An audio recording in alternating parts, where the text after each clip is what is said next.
Vivamos con la esperanza de la vida eterna y la resurrección dada por el Señor. Juan 11, del 15 al 46. Y me alegro por vosotros de no haber estado allí, para que creáis, mas vamos a él. Dijo entonces Tomás, llamado Dídimo, a sus condiscípulos: Vamos también nosotros, para que muramos con él. Vino pues Jesús y halló que hacía ya 4 días que Lázaro estaba en el sepulcro. Betania estaba cerca de Jerusalén, como a 15 estadios, y muchos de los judíos habían venido a Marta y a María para consolarlas por su hermano. Entonces Marta, cuando oyó que Jesús venía, salió a encontrarle, pero María se quedó en casa. Y Marta dijo a Jesús: Señor, si hubieses estado aquí, mi hermano no habría muerto. Mas también sé ahora que todo lo que pidas a Dios, Dios te lo dará. Jesús le dijo: Tu hermano resucitará. Marta le dijo: Yo sé que resucitará en la resurrección, en el día postrero. Le dijo Jesús: Yo soy la resurrección y la vida. El que cree en mí, aunque esté muerto, vivirá. Y todo aquel que vive y cree en mí, no morirá eternamente. ¿Crees esto? Le dijo: Sí, Señor.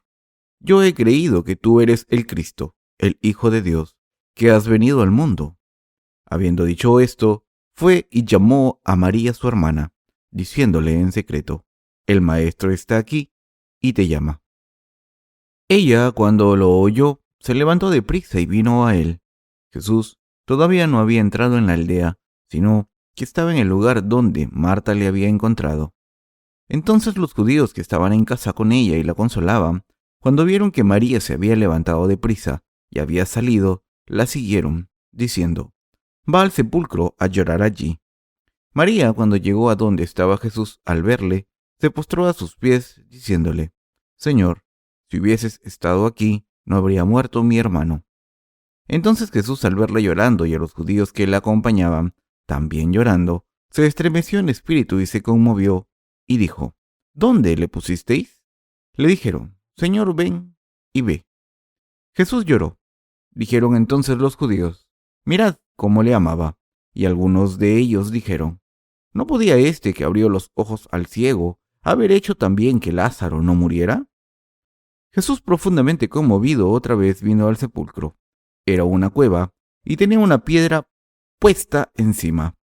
Dijo Jesús: Quitad la piedra. Marta, la hermana del que había muerto, le dijo: Señor, hiede ya, porque es de 4 días. Jesús le dijo: ¿No te he dicho que si crees, verás la gloria de Dios? Entonces quitaron la piedra de donde había sido puesto el muerto. Y Jesús, alzando los ojos a lo alto, dijo: Padre, gracias te doy por haberme oído. Ya sabía que siempre me oyes, pero lo dije por causa de la multitud que está alrededor, para que crean que tú me has enviado. Y habiendo dicho esto, clamó a gran voz: Lázaro, ven fuera. Y el que había muerto salió, atadas las manos y los pies con vendas, y el rostro envuelto en un sudario. Jesús les dijo: Desatadle y dejadle ir. Entonces muchos de los judíos que habían venido para acompañar a María y vieron lo que hizo Jesús, creyeron en él, pero algunos de ellos fueron a los fariseos y les dijeron lo que Jesús había hecho. Jesús resucitó a Lázaro de los muertos. Juan capítulo 11 relata la muerte de Lázaro como un ejemplo para explicar la resurrección de los muertos. La historia desarrollada aquí comienza con 3 hermanos que vivían juntos, un hermano llamado Lázaro y sus 2 hermanas llamadas Marta y María, y empieza con Lázaro cayendo gravemente enfermo y muriendo por ello. La protagonista clave en el capítulo 11 de Juan es María. A través de este relato, el Señor está hablando de la resurrección por venir.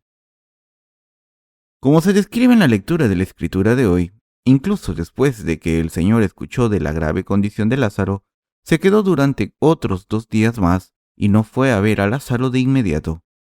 Cuando estaba por fin camino a Betania, él dijo: Nuestro amigo Lázaro duerme, mas voy para despertarle. Entre los discípulos en aquel tiempo había un hombre llamado Tomás, también llamado el Dídimo, y este discípulo pensó que Jesús les estaba pidiendo que fueran a Lázaro para que todos murieran allí juntos. Pero el Señor dijo claramente: Lázaro ha muerto, pero voy a despertarle. Tomás claramente entendió mal de lo que el Señor estaba hablando. Pero por otra parte, en algunos aspectos parece haber sido el discípulo más leal de todos ellos. Los demás discípulos entendieron lo que Jesús quiso decir cuando Él les pidió que fueran con Él a despertar a Lázaro, pero Tomás malentendió esto como que Jesús les estaba pidiendo que fueran para enfrentar sus muertes. En efecto, Tomás era un hombre de poca fe hasta que realmente conoció a Jesús resucitado físicamente. Él es el discípulo que creyó en la resurrección de Jesús después de haberlo tocado, poniendo sus dedos en su costado. Aunque Jesús dijo Lázaro no está muerto, sino dormido, él fue informado de que Lázaro había muerto ya. Entonces, Marta le habló a Jesús de una manera resentida. Si hubieses estado aquí, no habría muerto mi hermano.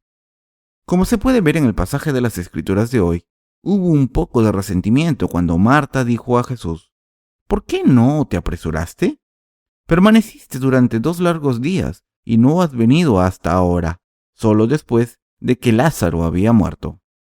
Sin embargo, a pesar de esto, Marta también dijo, mas también sé ahora que todo lo que pidas a Dios, Él te lo concederá. Ella también creía que Jesús era el Hijo de Dios y el Salvador.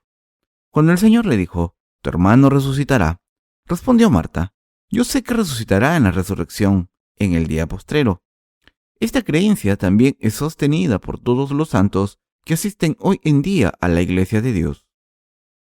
Jesús entonces preguntó a Marta, yo soy la resurrección y la vida. El que cree en mí, aunque esté muerto, vivirá. Y todo aquel que vive y cree en mí, no morirá eternamente. ¿Crees esto?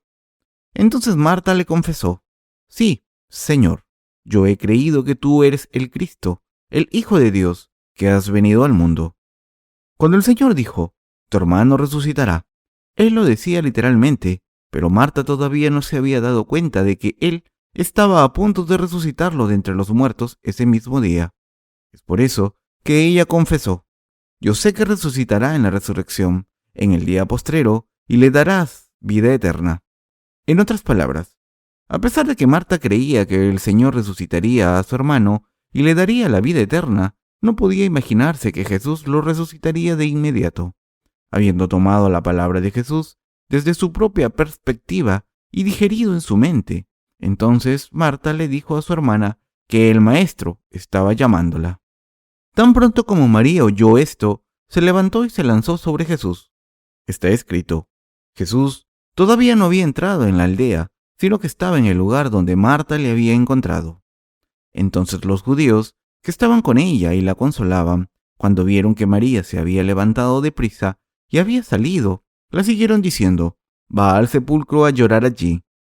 María, cuando llegó a donde estaba Jesús, al verle, se postró a sus pies diciéndole, Señor, si hubieses estado aquí, no habría muerto mi hermano. ¿Usted también tiene la fe de creer que cada vez que tiene algún problema, el Señor lo resolverá para usted? Es una gran fe el creer que el Señor se hará cargo de sus problemas sin falta. María tenía tanta fe. Creía que si el Señor hubiera estado allí antes de la muerte de su hermano, él no habría muerto. Me pregunto si hoy usted tiene una fe así. Continuemos con la lectura de la escritura de hoy. Está escrito aquí que María, Marta y todos en el pueblo estaban llorando de dolor, y cuando Jesús fue testigo de esto, él también se acongojó por ello. Jesús sabía que tenían todos el corazón roto. Él compartió el dolor no solo con María y Marta, sino también con los amigos y vecinos de estos 3 hermanos y todos los judíos en ese pueblo. La gente allí lloró recordando los días de vida de Lázaro, mientras que consolaban a María y a Marta. Debe haber sido inevitable para Jesús su sufrimiento al ver esto. Le debe haber dolido en el corazón el ver cómo todas esas personas estaban llorando porque no tenían poder para hacer nada a pesar de que querían ayudar, y eso debe ser por lo que Jesús lloraba. Entonces, el Señor les preguntó, ¿dónde habían puesto a Lázaro? Hubo varias ocasiones en que Jesús lloró mientras estaba en este mundo, y aquí podemos ver lo mucho que Jesús amaba a esta familia, y a Lázaro en particular. La gente de allí se preguntaba, Jesús abrió los ojos del ciego, ¿Y no podía él también haber evitado que Lázaro muriera? Jesús, al oír este gemido, vio por sí mismo que su pueblo era completamente impotente ante la muerte. Cuando Jesús llegó a la tumba de Lázaro, dijo a la gente que quitaran la lápida que bloqueaba la entrada del sepulcro. En la cultura judía, en ese momento, existía la costumbre de poner los muertos en una tumba de piedra. De los antepasados antiguos a los descendientes por venir, todos los cuerpos de sus familiares eran colocados en una cueva o tumba, y ésta era bloqueada con una gran piedra. Así, con el tiempo, los cadáveres se pudrirían dejando solo los huesos.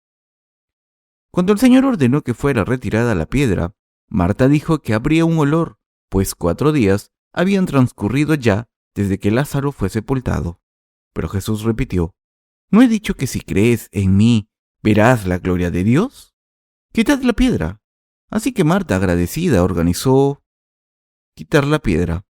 Y Jesús entonces levantó la vista al cielo y oró: Padre, gracias te doy por haberme oído. Yo sabía que siempre me oyes, pero lo dije por causa de la multitud que está alrededor, para que crean que tú me has enviado. Después de orar así, Jesús gritó con fuerte voz: Lázaro, ven fuera. Con esta orden, Lázaro se levantó de entre los muertos y salió de la tumba, todavía envuelto en lino, como una momia vendada. Entonces, el Señor ordenó a la gente que lo descubrieran para que pudiera caminar libremente, y las muchas personas que fueron testigos de este evento llegaron a creer en el Señor. Aquellos que creen en la justicia de Dios volverán a vivir. Eso es, la resurrección quiere decir que los que han nacido de nuevo creyendo en el Evangelio del agua y el Espíritu, con seguridad volverán a vivir. Debemos darnos cuenta de que todos los que han nacido de nuevo por el Evangelio del agua y el Espíritu serán resucitados con seguridad cuando el Señor vuelva. Dios los resucitará a la vida y los hará vivir de nuevo, gozando de la gloria y el esplendor de los cielos. El Señor ha mostrado a los justos que vivirán de nuevo. Hay que aferrarse a esto de que hay resurrección para nosotros y que vamos a vivir de nuevo. ¿Cree usted que vamos a vivir para siempre? ¿Cree usted que el Señor nos ha dado la vida eterna? La resurrección se encuentra entre los justos. Si hemos de alcanzar una nueva vida después de la muerte y reinar por 1000 años con el Señor, debemos pensar en lo que debemos hacer por el resto de nuestra vida en este mundo. El Señor dijo que nos daría la vida eterna, así como Él nos permitió nacer de nuevo. Él también nos dará la vida eterna. Seremos vueltos a la vida después de la muerte y viviremos para siempre con el Señor. Cuando pensamos en vivir para siempre por encima de todo lo demás, nos vemos obligados a pensar en qué es aquello por lo que hemos de vivir ahora. ¿Qué sería el propósito de nuestra vida ahora y qué deberíamos hacer mientras estemos vivos en este mundo? Hay varios pasajes en la Biblia sobre esta cuestión. En particular, cuando vamos a 1 Corintios 15 del 48 al 58, podemos comprobar lo que la palabra dice acerca de nuestra resurrección. Cual el terrenal, tales también los terrenales, y cual el celestial, tales también los celestiales. Y así como hemos traído la imagen del terrenal, traeremos también la imagen del celestial. Pero esto digo, hermanos, que la carne y la sangre no pueden heredar el reino de Dios, ni la corrupción hereda la incorrupción. He aquí, os digo un misterio: no todos dormiremos, pero todos seremos transformados en un momento, en un abrir y cerrar de ojos, a la final trompeta. Porque se tocará la trompeta, y los muertos serán resucitados incorruptibles, y nosotros seremos transformados, porque es necesario que esto corruptible se vista de incorrupción, y esto mortal se vista de inmortalidad. Y cuando esto corruptible se haya vestido de incorrupción, y esto mortal se haya vestido de inmortalidad, entonces se cumplirá la palabra que está escrita: sorbida es la muerte en victoria. ¿Dónde está, oh muerte, tu aguijón? ¿Dónde, oh sepulcro, tu victoria? Ya que el aguijón de la muerte es el pecado, y el poder del pecado la ley. Mas gracias sean dadas a Dios, que nos da la victoria por medio de nuestro Señor Jesucristo. Así que, Hermanos míos, amados, estad firmes y constantes, creciendo en la obra del Señor siempre, sabiendo que vuestro trabajo en el Señor no es en vano. Así, Pablo el apóstol escribió en sus cartas que cuando la última trompeta suene, los muertos se levantarán incorruptibles, y nosotros también seremos transformados. Aquellos que participarán en la primera resurrección. Todo aquel que verdaderamente ha nacido de nuevo participará en la primera resurrección. Como señal del fin de la gran tribulación, la última trompeta simboliza el último día del planeta Tierra. La Biblia dice que cuando los corruptos se pongan en incorrupción, la muerte será absorbida en la victoria. Esto significa que los nacidos de nuevo volverán a vivir. En otras palabras, se refiere a la resurrección de los nacidos de nuevo. Es por eso que los muertos se expresan como durmiendo, en lugar de muertos. Aquellos que están dormidos pueden despertar de nuevo, pero los que han muerto no pueden despertar. Y así, en la vista del Señor, nuestra muerte es como dormir. Por lo tanto, nos resucitará a la vida. Estas bendiciones increíbles nos esperan a todos los que creemos. Es por eso que el apóstol Pablo nos dijo: sean firmes, inamovibles, siempre creciendo en la obra del Señor, y sabiendo que su obra no es en vano en el Señor. En otras palabras, Pablo nos está diciendo que como nuestra muerte será solo temporal y seremos resucitados para recibir la vida eterna, debemos pensar en cómo debemos vivir ahora y hasta ese momento. También hay pasajes en la Biblia que hablan de la salvación y vida eterna que Dios nos ha dado. Está escrito en Efesios 1 del 4 al 6. Según nos escogió en Él antes de la fundación del mundo, para que fuésemos santos y sin mancha delante de Él, en amor, habiéndonos predestinado para ser adoptados hijos suyos por medio de Jesucristo, según el puro afecto de su voluntad, para alabanza de la gloria de su gracia, con la cual nos hizo aceptos en el amado. Como puede ver, este pasaje utiliza la expresión gloria. Aquí se refiere a una vida maravillosamente brillante, que el Señor nos ha dado la gracia de la resurrección. Significa que Él nos resucitará de entre los muertos para vivir con Él para siempre, para que alabemos la gloria de su gracia. En otras palabras, literalmente significa que vamos a vivir una vida gloriosa alabando a Dios por todas sus bendiciones, habiendo recibido los dones dados por Dios de la vida eterna, la salvación y la resurrección. A menudo pienso acerca de lo que implica una vida gloriosa y que se ha dado a entender exactamente por la resurrección. ¿Qué es la vida eterna? Es la inmortalidad. Cuando Dios nos devuelva a la vida, Él no nos va a resucitar en la imperfección. Al contrario, vamos a ponernos el mismo cuerpo espiritual como el de Cristo. Como nuestras imperfecciones serán perfeccionadas, lo corruptible se vestirá de incorrupción y nuestros cuerpos nunca se enfermarán de nuevo. La Biblia también nos dice que la vida de los nacidos de nuevo serán para la alabanza de la gloria de la gracia de Dios. Esto significa que Dios nos hará alabarle, no solo por salvarnos del pecado, pero también bendiciéndonos para vivir una vida gloriosa con Él. ¿Qué es una vida gloriosa? Cuando seamos viejos, nuestros cuerpos nos fallarán como una tienda desgastados y perecerán con el tiempo. Sin embargo, porque creemos en el Evangelio del agua y el Espíritu, no solo hemos sido salvados de nuestros pecados, sino también nuestros cuerpos muertos volverán a vivir. Ninguna otra cosa más que esto es la resurrección. ¿Qué haremos después de la resurrección entonces? ¿Qué haremos cuando finalmente vayamos al reino del Señor? Vamos a vivir una vida celestial, la vida perfecta y gloriosa de Dios. Gloria significa brillo, y por lo tanto implica que vamos a vivir vidas espléndidas, inimaginables. Esa vida está más allá de nuestra comprensión, al igual que no podemos entender bien cómo es la vida en el Palacio de Buckingham, porque ninguno de nosotros ha vivido allí. ¿Puede usted imaginar los privilegios de vivir en el reino de Dios? Una vez comí un plato de fideos chinos muy caro, costando más de $70, cuando normalmente cuesta solo $3 en la mayoría de los lugares en Corea. Esto ocurrió cuando visité un hospital de Seúl. Estaba acompañado por varios compañeros de trabajo y como se acercaba la hora del almuerzo buscamos un restaurante, pero no pudimos encontrar ningún estacionamiento. Así que decidimos ir a un hotel cercano donde podíamos estacionarnos fácil, ya que la mayoría de hoteles en Corea, por lo general, tienen un restaurante con buffet. Pero cuando estábamos en el elevador, vimos que había un restaurante chino en el segundo piso, y así que fuimos a este.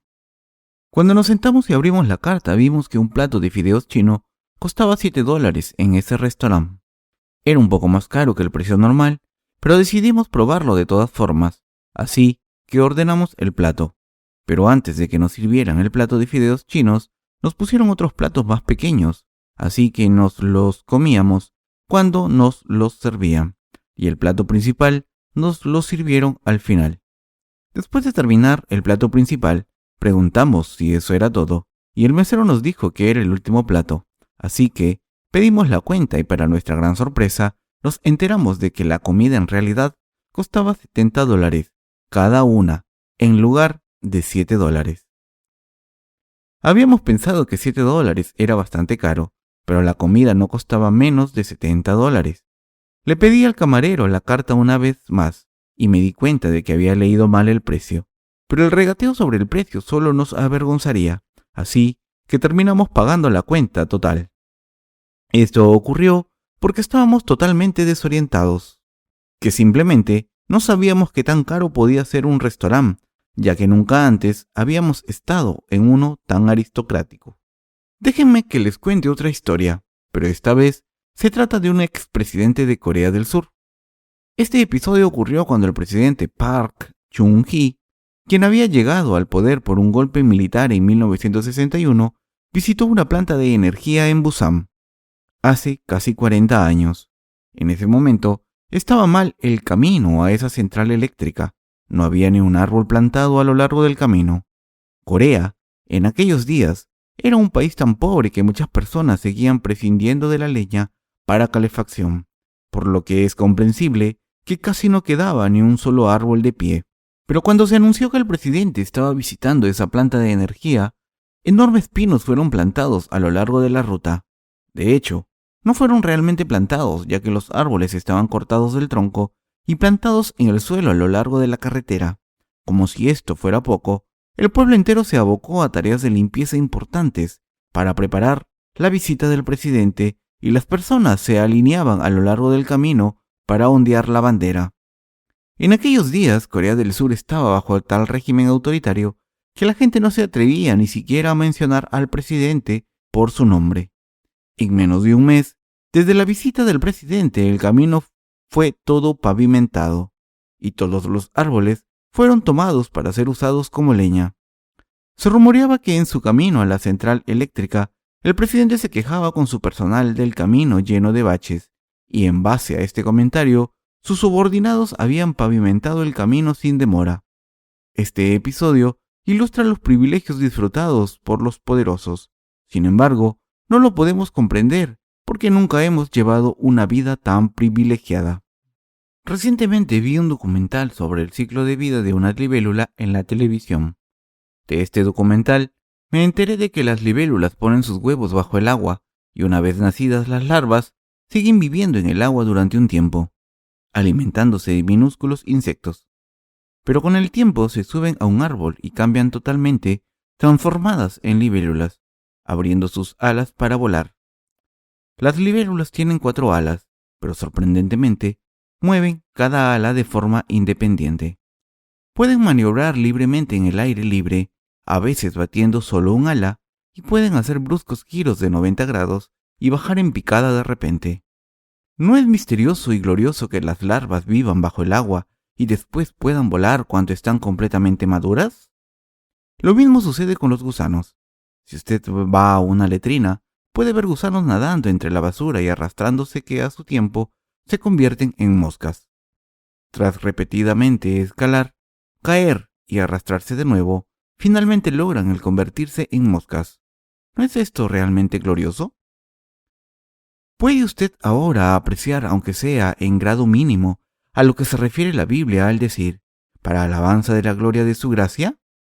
¿Siente usted que mientras puede entender todo acerca de la gracia, salvación y la vida eterna, todavía no puede realmente entender lo que significa una gloriosa vida, ya que nunca antes la ha vivido? ¿Acaso Jesús no pasó a través de un muro de piedra después de su resurrección? Cuando Tomás se enteró de la resurrección de Jesús, se resistía a creer el hecho, diciendo que no lo creería hasta que realmente pusiera su mano en el costado de Jesús. Entonces, Jesús caminó a través de la pared y apareció ante Tomás, reprimiéndolo. ¿Por qué eres tan incrédulo? Pon tu mano en mi costado y tu dedo en las heridas de mis manos. Cree que me he levantado de entre los muertos. Solo después de que Tomás lo tocó, al poner la mano en el costado de Jesús, creyó, por fin, en su resurrección. Aunque usted pueda decir que nada más no puede comprender lo que se entiende por una vida gloriosa, ya que nunca antes la ha vivido, déjeme asegurarle que cuando usted se pone su cuerpo espiritual, usted será capaz de trascender en el tiempo y en el espacio. Nuestro Señor resucitó de entre los muertos y cumplió todo exactamente como lo había dicho. Además, Él gobierna sobre toda la creación, tanto espiritual como físicamente, y todo en el universo se somete a Él. ¿Cuán glorioso es esto entonces? Nosotros también viviremos una vida gloriosa porque hemos sido salvados por creer en el Señor. Le doy toda mi alabanza a Jesús, que resolvió el problema del pecado y la muerte y resucitó de entre los muertos. Le alabo por salvarnos de los pecados del mundo, así como está escrito en el libro de Apocalipsis, que el pueblo de Dios mirará hacia abajo sobre la tierra desde el mar de vidrio y alabará a Dios. Innumerables personas en su reino alabarán a Dios por salvarlos. Ellos alabarán a Dios por darles los cuerpos celestiales que nunca se enfermarán de nuevo, por darles privilegios sin igual como hijos de Dios y por permitirles vivir una vida gloriosa y espléndida como reyes. Esto no es todo, ya que es mucho más la gracia de la gloria que el Señor nos ha dado. Todos vamos a vivir una vida gloriosa alabando la justicia de Dios. Este es el honor reservado para los justos, para los creyentes en el Evangelio del agua y el Espíritu. Su honor se encuentra exactamente en la gloria de Dios. En cuanto a mí respecta, aunque como hombre justo a veces me siento frustrado porque soy aún insuficiente y muchas cosas no van a mi manera, al final voy a vivir una vida gloriosa. Nunca moriré, sino que disfrutaré de gloria y esplendor por siempre. Si vuelven al libro de Apocalipsis, verán un hermoso lugar descrito allí, un sitio que tiene casas construidas con 12 piedras preciosas, rodeado por un mar de vidrio. En medio de la calle de la ciudad, y a uno y a otro lado del río, estaba el árbol de la vida, que produce 12 frutos, dando cada mes su fruto. Y las hojas del árbol eran para la sanidad de las naciones. Apocalipsis 22:2. Es similar al antiguo jardín del Edén, a menudo llamado simplemente el paraíso en la tierra. Este es el lugar donde no hay ni maldad ni muerte, pero solo gloria y esplendor. El Señor ha dado la resurrección de gloria a todos nosotros los justos. En esta resurrección hay vida eterna, y una vida de gloria se encuentra en esta vida eterna.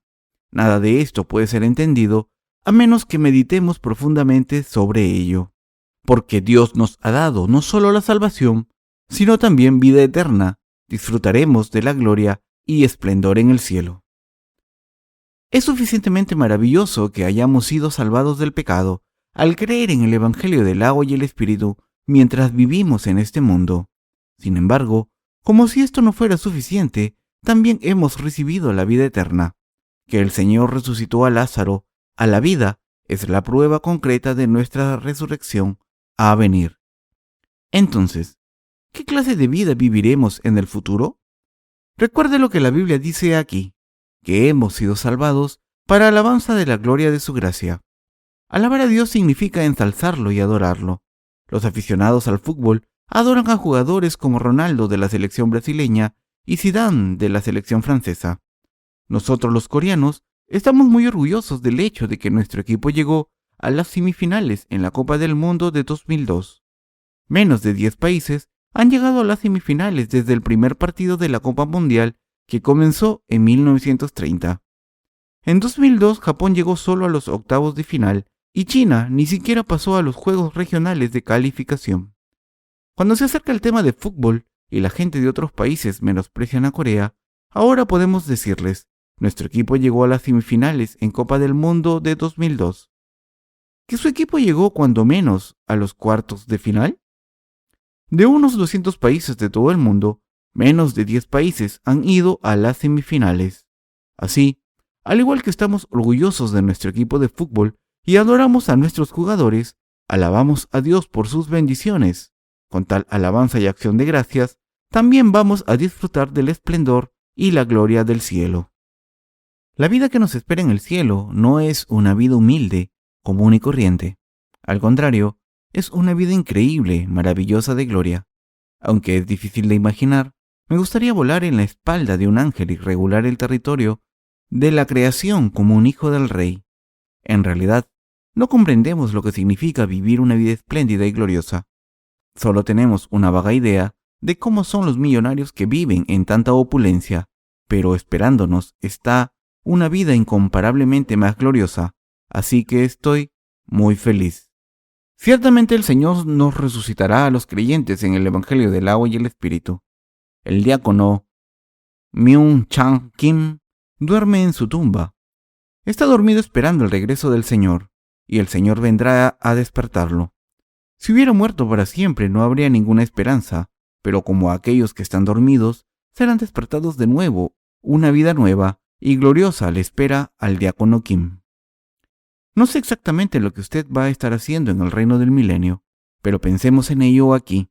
Basado en la palabra de Dios, usted vivirá una vida gloriosa. Será imposible para usted que tenga cualquier tristeza o que encare cualquier dificultad, y no habrá nada que falte en su corazón, su mente o su cuerpo, si nada más fuera, solo por vivir allí. Entonces nuestras vidas no serían diferentes de la de un perro o un cerdo, pero viviremos una vida gloriosa. Nuestros corazones se llenarán solo de alegría y nuestros cuerpos y nuestras mentes podrán vivir en la perfección sin ningún tipo de conflictos que oscurezcan nuestras vidas. Es por eso que la resurrección es tan hermosa. Aunque es posible que nos cansáramos de servir al Señor cada día y nuestra vida de fe pueda sufrir como consecuencia de ello, debemos renovar nuestra fuerza, recordando que el Señor nos ha dado nueva vida y la resurrección, y que Él nos ha permitido disfrutar de gloria y esplendor. Debemos creer que porque el Señor nos ha dado vida eterna, tenemos la resurrección esperándonos, y que así como el Señor resucitó a Lázaro a la vida, Él también nos resucitará a nosotros. Si no hubiera resurrección del Señor, Jesús habría tenido que poner fin a su ministerio con su bautismo y su muerte en la cruz. Pero el Señor no solo nos quitó todos nuestros pecados, sino que también resucitó de entre los muertos con el fin de darnos una vida nueva y gloriosa. A través de su resurrección, nos ha confirmado nuestra resurrección y nos ha dado esperanza. Aunque es difícil para nosotros imaginar la vida después de la resurrección, estamos convencidos de que tal vida tan gloriosa nos espera, porque la Biblia dice que solo aquellos que son santos pueden caminar en el reino del cielo, un lugar con caminos majestuosos y palacios donde no hay iniquidad alguna, ni ninguna destrucción, ni lágrimas. Así que damos gracias a Dios por esto. ¿También crees que hay resurrección? Aquellos que creen en el Evangelio del agua y el Espíritu pueden creer en su resurrección automáticamente, porque tienen el Espíritu Santo en sus corazones. Si usted no tiene esa esperanza, entonces usted debe verse y examinarse cuidadosamente. Algunos de ustedes pueden tener dificultades solo de pensar en la vida que les espera, ya que ni siquiera la han vivido aún. Pero deberían examinarse a sí mismos para ver si esto no es porque estén demasiado ocupados, cansados y agotados de la realidad de su vida cotidiana. Vivamos con esperanza. La Biblia dice que la fe, la esperanza y el amor siempre permanecerán. Pero lo principal de ello es el amor. Debido a que el Señor nos ama, Él nos ha salvado de todos nuestros pecados de una vez por todas a través del Evangelio del agua y el Espíritu. Nos hizo hijos de Dios y nos ha permitido vivir una vida gloriosa. Por tanto, debemos tener esperanza. Esta época presente en particular necesita esa esperanza. La esperanza es absolutamente indispensable para usted y para mí, sobre todo como aquellos que hemos recibido la remisión de los pecados. Nuestro Señor nos ha dado vida eterna y hay una resurrección esperando a todos nosotros. A menos que tengamos esa esperanza, no podemos soportar cuando el anticristo aparezca. A pesar de que estamos renovados, el mundo empeora y se tornará cada vez más destructivo. ¿Ha oído hablar de la IRF? Las siglas son Identificación de Radiofrecuencia. Se trata de pequeños chips electrónicos que se insertan en los productos y son escaneados para su identificación. Se dice que estos chips, una vez miniaturizados, finalmente serán implantados en el cuerpo humano también. No solo pueden los escáneres identificar a alguien con chip implantado a más de 100 metros de distancia, sino que incluso los satélites pueden rastrear la pista del portador. Los europeos comenzaron a desarrollar esta tecnología hace unos 4 o 5 años y han hecho algunas investigaciones elementales. Pero recientemente, Corea del Sur ha tenido avances y desarrollado chips más avanzados. Compradores de todo el mundo compiten entre sí para tener en sus manos esta tecnología. Se dice que en unos 4 o 5 años más, todo el mundo va a utilizar los chips electrónicos. La única cuestión pendiente es cómo hacerlos económicos y lo más pequeños posibles. Una vez que se resuelva esa cuestión, será posible insertar chips electrónicos en cualquier lugar. Para ilustrar esto, cuando los consumidores compran productos en un supermercado, hoy en día, cada producto tiene que ser escaneado en la caja, pero cuando los chips IRF se insertan, no habrá ninguna necesidad de escanear los productos de forma individual, sin importar qué tan lleno esté el carrito de compras. Usted solo puede pasar por el escáner y todo en el carro se calculará de forma automática. Los microchips ya se están utilizando para realizar el rastreo de animales domésticos y ganado. Chips diminutos son insertados debajo de la piel de un perro o un gato y un simple escaneo permite identificar al propietario y toda la información de vacunación. Sistemas similares se utilizan a menudo por los gobiernos. Los pases de tránsito, por ejemplo, tienen un chip en ellos. Como cada pase tiene un número de serie único, se localiza al comprador. Estos chips de memoria se llaman dispositivos IRF, y esta tecnología está teniendo un uso generalizado en todo el mundo. En la actualidad, existe una creciente demanda de dicha tecnología a medida que más personas se extravían y más cosas se pierden. El tiempo llegará cuando todo el mundo tendrá que recibir la marca del 6666, y una vez que surja un dictador mundial y utilice esta tecnología, gobernará sobre todo el mundo. El surgimiento de este dictador significará el cumplimiento del libro del Apocalipsis. He estudiado esto de cerca y lo que he visto es completamente asombroso. Por supuesto, es cierto que los códigos de barras ya son de uso común ahora. Esta particular tecnología ya fue comercializada, pero por ahora se utiliza en los productos, no en las personas. Sin embargo, en el futuro, la gente ordinaria se monitoreará, a medida que la gente cada vez se preocupa más por su seguridad y quiere proteger sus familias y posesiones. Buscarán una manera de rastrear todo finalmente con un sistema en el que a todo le asignen un número de serie único que se extenderá por todo el mundo rápidamente. Por lo tanto, debemos tener esperanza. La Biblia dice que Dios nos ha dado vida eterna y que nadie nos puede alejar de Él. El Señor nos ha dado vida eterna y porque Él tiene ese poder, no nos va a perder a nadie. Y el Señor habló de la resurrección. A través de sus 33 años de vida, nos enseñó que íbamos a morir una vez y ser resucitados. Nos mostró la resurrección. De esta manera tenemos la resurrección que nos espera. Por lo tanto, debemos mantenernos firmes en el Señor y deberíamos dedicarnos aún más a la obra del Señor. Debemos darnos cuenta de que nuestra obra en el Señor no será en vano. En lugar de estar buscando todas las cosas mundanas, debemos recordar lo que el Señor nos dijo. En otras palabras, debemos pensar no solo en nuestra salvación, sino también en tantas bendiciones que Dios nos ha dado, y debemos vivir en anticipación de disfrutar de estas bendiciones en el futuro. Aunque ya estoy por vivir en el reino del milenio, estoy emocionado de pensar en cómo viviría allí. En primer lugar, me gustaría jugar fútbol. ¿Cómo me divertiría, ya que no me lastimaría, aunque me cayera? ¿Qué pasaría con nuestras hermanas? ¿Qué le gustaría hacer entonces? Hermana Yunok, ¿Qué te gustaría hacer? ¿Te gustaría viajar por todos lados? ¿Qué vas a hacer en tus viajes? ¿Te gustaría volar en la espalda de un ángel cuando te aburras y probar todos los alimentos deliciosos allí? La Biblia dice que allí hay comida abundante. Está escrito: en medio de la calle de la ciudad y a uno y otro lado del río estaba el árbol de la vida, que produce 12 frutos, dando cada mes su fruto, y las hojas del árbol eran para la sanidad de las naciones. Apocalipsis 22:2. Es un lugar maravilloso. ¿Y qué hay del hermano Min Sung Yang? ¿Qué harías tú cuando vivas allí? Probablemente desearías ir a pescar, ¿o no? Podrás pescar todas las clases de peces que quieras. Hermano Jokman, ¿qué te gustaría hacer? ¿Jugar al balompié? ¿Y tú, hermano Pilsu? ¿Te gustaría comer muchas ricas botanas? Hermano Jung Jong, ¿tú qué quieres hacer? ¿Quieres viajar por todo el mundo? No viajarás solo por el mundo, sino por todo el universo. ¿Y qué del hermano Dongguo? ¿Qué quieres hacer? ¿También quisieras probar todos los platillos deliciosos que nunca imaginaste? Hermana Yu, ¿qué te gustaría hacer? ¿Te gustaría viajar? Entonces puedes viajar con la hermana Yunok.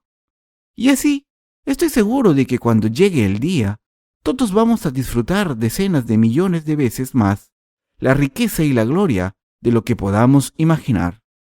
Doy todas las gracias a nuestro Dios por darnos tan maravillosas bendiciones. Amén.